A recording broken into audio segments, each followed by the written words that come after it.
오늘 소개해드릴 사연은 정말 화가 나고 듣는 내내 가슴이 답답해지는 이야기입니다. 한 여성이 사랑하는 남자와 결혼했지만 시어머니의 끝없는 괴롭힘 속에서 점점 무너져 갑니다. 그런데 이 여자는 그저 당하고만 있지 않았어요. 마지막엔 모두가 뒤집어질 만한 통쾌한 반전이 기다리고 있습니다. 과연 이 여성은 어떻게 복수를 했을까요? 지금부터 함께 들어보시죠. 처음부터 이렇게 될 줄 알았다면 그 사람과 결혼하지 않았을 거예요. 저는 결혼한 단 하루도 행복한 적이 없었습니다. 제가 사랑했던 남자는 따뜻하고 자상한 사람이었어요. 연애를 할 땐 저를 세상에서 가장 소중한 사람처럼 대해줬죠. 하지만 결혼과 동시에 그는 완전히 다른 사람이 되어버렸습니다. 시어머니는 처음부터 저를 탐탁치 않게 생각하셨어요. 이유는 단 하나. 저는 시어머니가 원하는 완벽한 며느리가 아니었거든요. 우리 집안은 평범한 가정이었지만 시댁은 꽤 유복했어요. 시어머니는 서울 중심가에 있는 고급 빌라에 살았고 친구들도 하나같이 재력 있는 사람들이었어요. 반면 저는 평범한 직장인이었고 부모님도 맞벌이를 하며 성실하게 살아오셨죠. 그런데 시어머니는 처음부터 저를 무시했어요. 아가, 너는 어디 대학 나왔다고 했지? 지방에 있는 조그만 대학교입니다. 요즘은 그런 대학교도 괜찮다고 하더라. 결혼식 당일 신부 대기실에서 시어머니가 한 말이 아직도 잊히지 않아요. 우리 아들 내가 얼마나 힘들게 키운 줄 아니? 근데 네가 우리 집에 들어오겠다고? 그 말에 순간 심장이 덜컥 내려앉았어요. 하지만 저는 웃으며 말했어요. 저도 어머님께 잘하고 싶어요. 하지만 시어머니는 비웃듯이 저에게 말했습니다. 그럼 다행이네. 나는 며느리를 딸처럼 생각하지 않아. 우리 집안의 전통을 잘 따르기만 하면 돼. 그때부터였습니다. 저는 그 전통이 대체 무엇인지 똑똑히 알게 됐죠. 결혼하고 한 달 만에 시어머니는 저를 시댁으로 불렀습니다. 며느리가 인사를 자주 와야지 안 그래?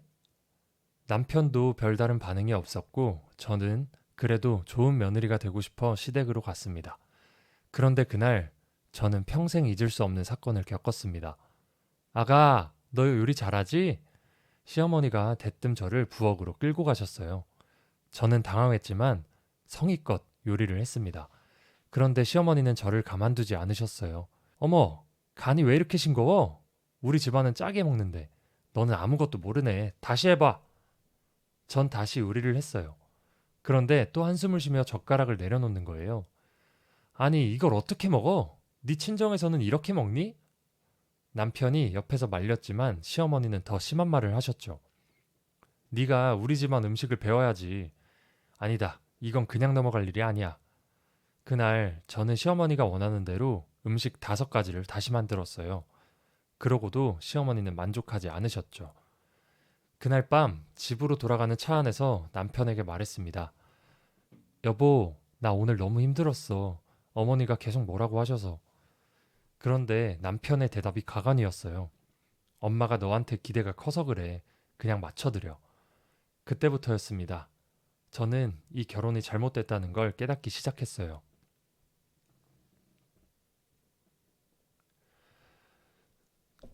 그날 이후 저는 자주 시댁으로 불려갔습니다. 이유는 단 하나. 시어머니가 며느리 교육을 시키겠다는 것이었죠. 우리 집안 며느리는 말이야. 새벽부터 일어나서 밥상을 차려야 돼. 그래야 남편이 출근할 때 배불리 먹고 나가지 않겠어? 아가, 설거지는 손으로 해야지. 요즘 애들은 식기세척기만 돌려서 문제야. 어디 시어머니보다 먼저 앉아? 그건 예의가 아니야. 이런 식으로요. 하루 이틀이 아니었어요. 시댁에 갈 때마다 저는 마치 하녀처럼 부려졌습니다. 남편이 있을 때는 조금 덜했지만 없을 때는 정말 지옥이었죠. 그리고 결정적으로 어느 날 시어머니가 저를 향해 이런 말을 하셨습니다. 며느리 주제에 감히 우리 집에서 목소리를 내려고 해? 그 말에 저는 충격을 받았습니다. 아무리 힘들어도 가족이라고 생각했는데 저는 그저 며느리일 뿐이었어요. 그날 집으로 돌아와 남편에게 이야기했습니다. 여보, 나 진짜 너무 힘들어. 어머니가 나를 가족처럼 대해주지 않아. 그런데 남편은 한숨을 쉬더니 말을 했습니다. 엄마가 좀 보수적이긴 해도 너를 싫어해서 그러는 건 아닐 거야. 싫어하는데 왜 이렇게 괴롭혀? 그냥 조금만 참아주면 안 될까? 그 말에 저는 남편을 바라보며 한 가지 확신이 들었어요. 이 사람은 절대 내 편이 되어주지 않겠구나. 어느 날 친정엄마가 저희 집에 반찬을 해다 주셨어요. 친정엄마는 저를 위해 정성껏 반찬을 준비하셨죠. 우리 딸이 요즘 너무 힘들어 보여서 좋아하는 반찬 좀 해왔어. 저는 너무 감사했어요. 오랜만에 엄마의 손맛이 그리웠거든요. 그런데 그날 시어머니가 갑자기 집으로 찾아오셨습니다. 집에 들어오자마자 시어머니는 식탁 위에 놓인 반찬을 보며 눈을 찌푸리더니 말했어요. 이게 뭐야? 저희 어머니가 해다 주신 반찬이에요. 우리 집에선 이런 거 안 먹어. 시어머니는 반찬을 한번 보더니 비닐봉지에 담아 싱크대에 버리셨어요. 저는 그 장면을 보고 충격에 빠졌습니다. 어머니, 지금 뭐 하시는 거예요? 여기가 네 친정이야? 왜 네 친정 음식을 가지고 와? 그 순간 저는 도저히 참을 수가 없었습니다. 어머니, 이건 너무하신 거 아니에요? 그런데 시어머니는 비웃으며 말했습니다. 며느리 주제에 감히 시어머니한테 대들어? 너 어디 버릇없이 말대꾸야? 저는 손이 덜덜 떨렸어요. 그런데 더 충격적인 건 남편의 반응이었어요. 여보, 엄마한테 왜 그래?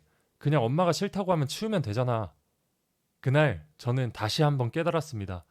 이 집에서 절대 제 편이 아무도 없다는 것을. 그날 밤 저는 잠을 이룰 수가 없었습니다. 내가 왜 이렇게 살아야 하지? 결혼이 이렇게 힘든 거라면 차라리 안 하는 게 나았을 거라는 생각까지 들었습니다. 남편을 바라봤어요. 옆에서 태연하게 자고 있는 모습이 너무나도 원망스러웠어요. 저는 겨우 참고 버티고 있는데 이 사람은 대체 뭘 하고 있는 걸까요? 그때 결심했습니다. 이제부터 절대 가만히 있지 않겠다고. 다음 날 아침에 저는 시어머니께 전화를 걸었습니다. 어머니, 앞으로 저희 집에 오실 때는 미리 말씀해 주세요. 그리고 저희 집에서 어떤 음식을 먹을지는 저희가 결정하는 거예요. 전화를 받은 시어머니는 처음에는 아무 말도 하지 않다가 곧바로 화를 냈어요. 뭐라고? 네가 나한테 예의를 가르치겠다는 거야? 예의는 서로 지켜야 하는 거잖아요, 어머니. 감히 며느리 주제에 어디서 말대꾸야? 너 진짜 버릇없구나. 버릇이 없는 게 아니라 저도 제 의견을 말하는 거예요. 저는 어머니의 하녀가 아니에요. 그 순간 시어머니는 고함을 치며 전화를 끊어버렸습니다. 저는 손이 덜덜 떨렸어요. 하지만 후련하기도 했고요. 드디어 제 목소리를 낼 수 있다는 게 너무나도 기뻤습니다. 며칠 동안 시어머니는 연락이 없었습니다. 저는 잠시나마 평온한 시간을 보냈죠. 그런데 그 평온함은 오래가지 않았어요. 어느 날 남편이 퇴근하고 들어오자마자 저를 노려보며 말했습니다. 너 엄마한테 뭐라고 했어? 그게 무슨 말이야? 엄마가 전화해서 울면서 말하더라. 네가 버릇없이 말대꾸했다고. 버릇없게 말한 게 아니라 내 의견을 말한 거야. 네 의견? 그래서 엄마 속을 뒤집어 놓으려고 했어? 남편은 화를 내며 거실 소파에 털썩 앉았습니다. 진짜 왜 그래? 그냥 엄마가 하라는 대로 하면 안 돼? 그 말에 저는 황당했어요. 지금 그 말이 진심이야?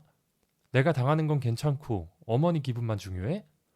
그게 아니라 그냥 조용히 넘어가자는 거야. 엄마한테 잘 보이면 좋잖아. 잘 보이면 뭐가 좋은데? 나중에 상속도 있고. 어쨌든 엄마가 너한테 잘해주실 수도 있잖아. 그 말을 듣는 순간 저는 할 말을 잃었어요. 이 남편은 내 편이 아니라 자기 엄마 편을 드는 또 다른 시어머니였구나. 그날 이후 시어머니는 본격적으로 저를 공격하기 시작했습니다. 시댁 친척들에게 제가 시어머니를 무시하고 예의 없이 군다는 거짓말을 퍼뜨렸어요. 우리 며느리가 요즘 너무 버릇이 없어. 나한테 대놓고 반항하고 말대꾸하고 아주 기가 막혀. 그 말을 들은 시댁 어른들은 하나같이 저를 나무랐어요. 요즘 애들은 너무 버릇이 없어. 어른 말을 잘 들어야지. 시어머니한테 대들면 안 되지. 결국 저는 시댁 모임에서 완전히 왕따가 되었습니다. 남편은 여전히 저를 이해하려 하지 않았어요. 오히려 시어머니 편을 들며 저를 더 몰아붙였죠.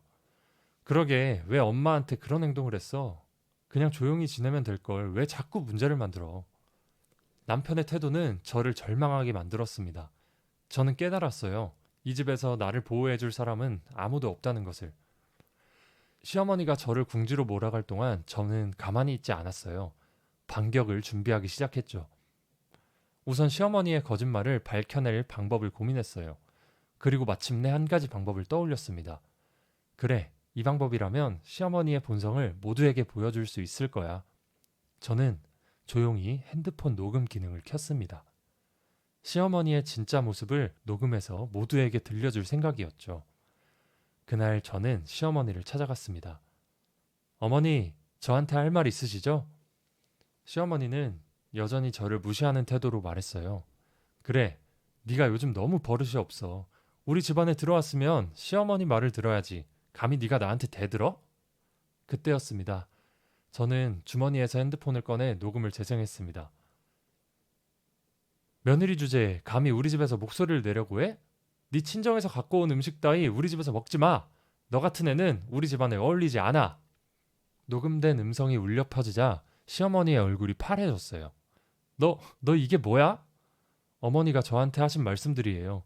그런데 어째서 어머니는 저를 나쁜 며느리로 만들고 계신 거죠? 그 순간 시어머니는 말문이 막혔어요. 그리고 이 모든 것을 지켜보던 남편의 얼굴이 점점 굳어졌어요.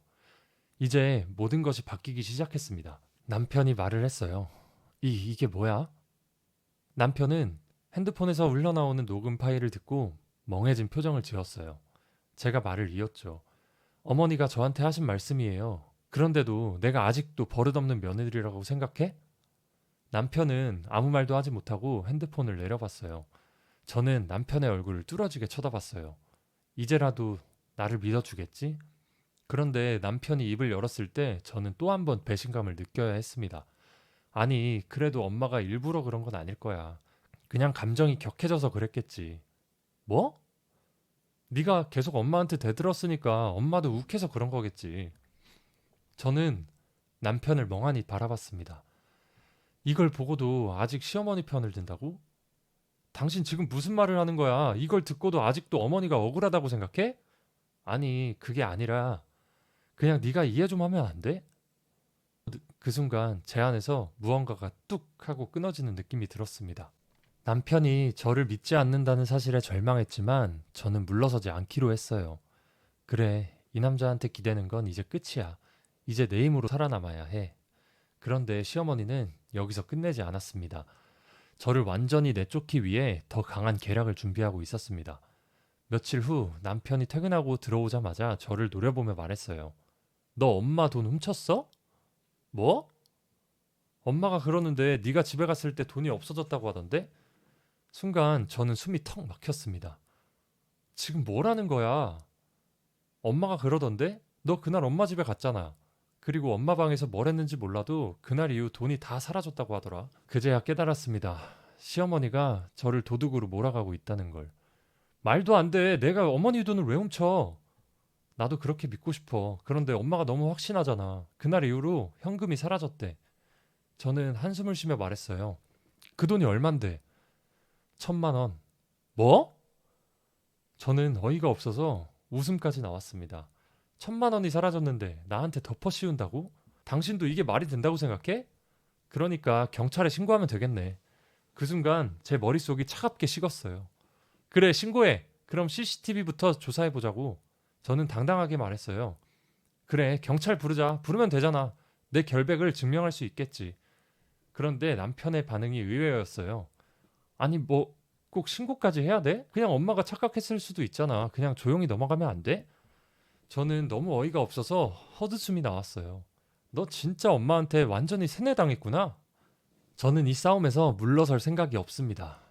그래서 직접 시어머니 집 근처에 있는 CCTV를 확인해 보기로 했어요.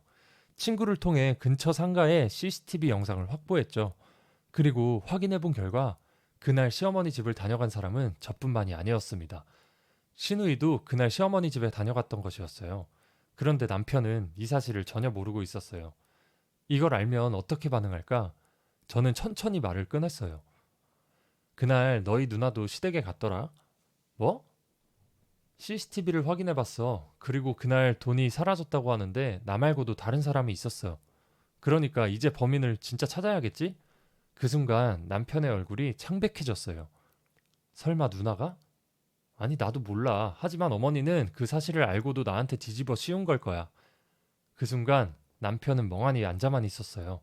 그리고 저는 확신했어요. 이제 시어머니가 더는 나를 쉽게 무너뜨릴 수 없을 거라고. 다음 날 저희는 시어머니를 찾아갔습니다. 엄마, 솔직하게 말해. 그날 누나도 왔다면서? 시어머니의 얼굴은 순식간에 굳어졌습니다. 하지만 그녀는 눈 하나 깜빡하지 않고 거짓말을 이어갔습니다. 그래, 왔다. 그래서 뭐? 네 마누라는 그래도 도둑이 아니라는 게 증거가 있어? 그럼 누나는? 누나가 그 돈을 안 훔쳐갔다는 증거는 있어? 그 순간 시어머니의 눈이 흔들렸어요. 하지만 곧바로 한숨을 쉬며 손을 흔들었습니다. 그 애는 우리 딸이야. 네 옆편 애랑 같냐? 그리고 네 누나가 집에서 돈을 훔칠 이유가 어딨어? 그러면 아내가 훔쳤다는 증거는 있어? 남편이 단호하게 묻자 시어머니는 순간 말을 더듬었어요. 하지만 곧바로 화를 냈죠. 어쨌든 그 기집애가 우리 집에 온 이후로 돈이 사라진 건 맞잖아. 엄마, 그만해! 그날 밤 남편은 집에 돌아와 고민에 빠진 얼굴을 하고 있었습니다. 며칠 후 저는 직감적으로 불길한 기운을 느꼈습니다. 그리고 그 불안은 곧 현실이 되었어요. 어느 날 밤 남편이 심각한 얼굴로 저를 불러왔습니다. 지금 엄마가 병원에 실려갔다고 하더라. 뭐? 집에서 쓰러졌는데 엄마가 경찰한테 네가 밀었다고 했대. 그 순간 제 심장이 덜컥 내려앉았습니다. 내가 어머니를 밀었다고? 이게 바로 시어머니의 반격이었습니다. 결국 경찰이 저를 찾아왔어요. 고소장이 접수되었습니다. 조사에 응해주셔야겠습니다. 믿을 수 없는 일이었어요. 하지만 시어머니는 침대에 누워 온몸이 아픈 척 연기를 하며 저를 가리키며 말했어요. 이 여자야, 나를 밀어서 넘어뜨렸어요. 그 순간 제 안에 모든 희망이 무너져 내렸습니다. 하지만 저는 포기하지 않기로 했어요. 저는 경찰서에서 조사를 받으며 모든 일이 끝났다고 생각했습니다. 그러나 제 마음속에 깊은 곳에는 한 가지 의문이 떠나지 않았습니다. 왜 시어머니가 이런 일을 벌였을까? 그녀는 평소에 그렇게 악랄한 사람은 아니었어요.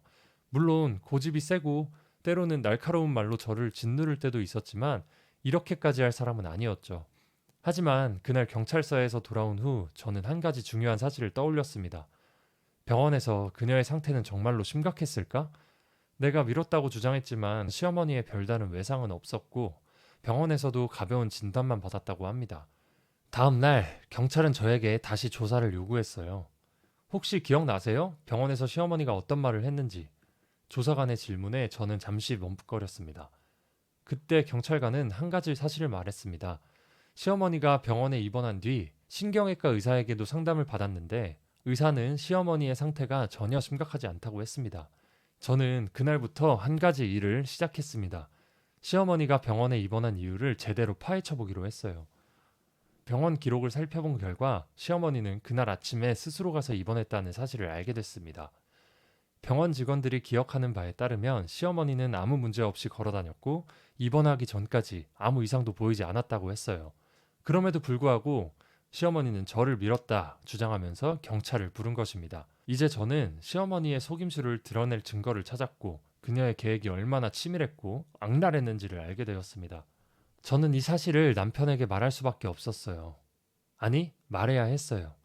자기 이거 다 알아냈어. 시어머니가 거짓말을 했고 의사도 아무 문제가 없었다고 했어.